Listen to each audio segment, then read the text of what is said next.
Hi guys! So, tayo ay mag-unbox ulit. So, welcome to my unboxing vlog. So, mag-unbox tayo nitong ating in-order online. In-order ko to last 29. So, yan. Kasi yung aking anak na sira na naman niya ang kanyang... Uy! Ito yung laman. May free. Nasira na naman niya yung kanyang electric fan. So, meron na ako ditong... napakadami na. Kung nakita nyo sa mga ano ko.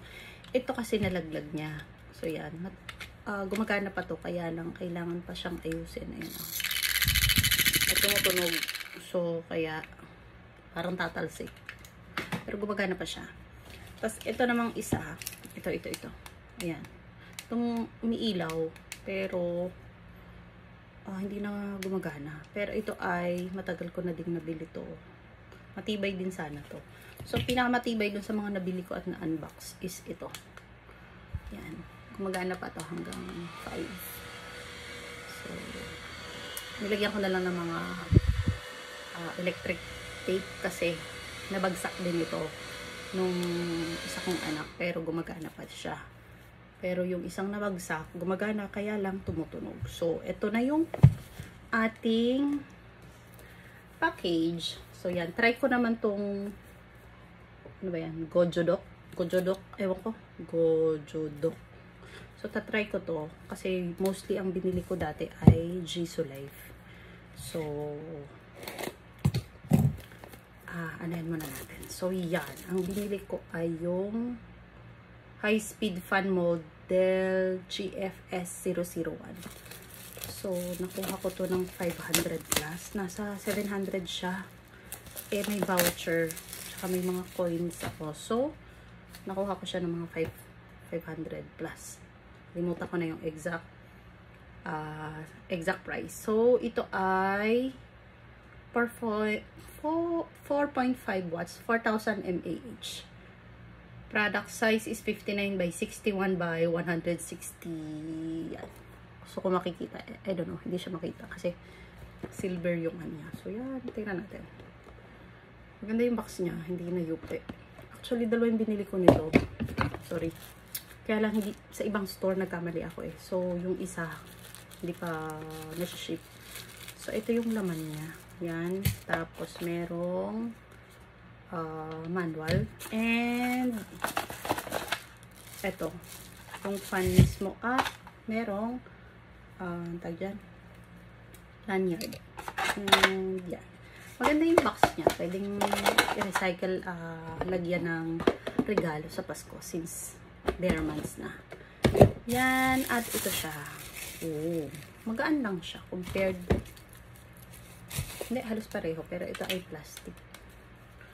So, ito siya. Pink pala. Anyway. So, ito yung itsura. Ayan. Ang charge port. So, tama ba to? Medyo malabo na itong mata natin. So, tama naman siya. 4,000 mAh. Tapos, yan.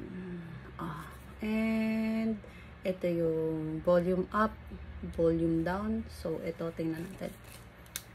Oh. May nakalagay na percentage kung ulan. Sana, ito yung magtagal. Kasi, yung ano ko ito, ano lang, parang 1 month niya lang itong nagamit. Nasira na niya. Medyo mabigat yung kamay niya. So, yan. Ito, Air 1 daw. Oh. By 5. 5 tapos 40 na agad. Oh. 60. Para siyang 1, 2, 3, 4, 5. Tapos ito, 80. 100. So, ayan. Pwede mo siyang gawing blower. Handheld siya. Malakas din, oh. Talsika ng buhok ko. So, yan. So, ako nagpagupit na rin. Kasi walang pasok. Pagupit na ako. Tinatanggal ko na yung mga ibang kulay. So, ganito siya. Sana tumagal to, no? Wish me na tumagal. So, gagamit. Yun nga lang, paano natin malalaman kung ilang percent na yung battery niya. So, sa mga gumagamit nito, mga ilang oras to nagtatagal. Sabi dun sa review, parang 12 hours. Pero tingnan natin kung aabutin natin ng 12 hours. So, yan. Yun lang.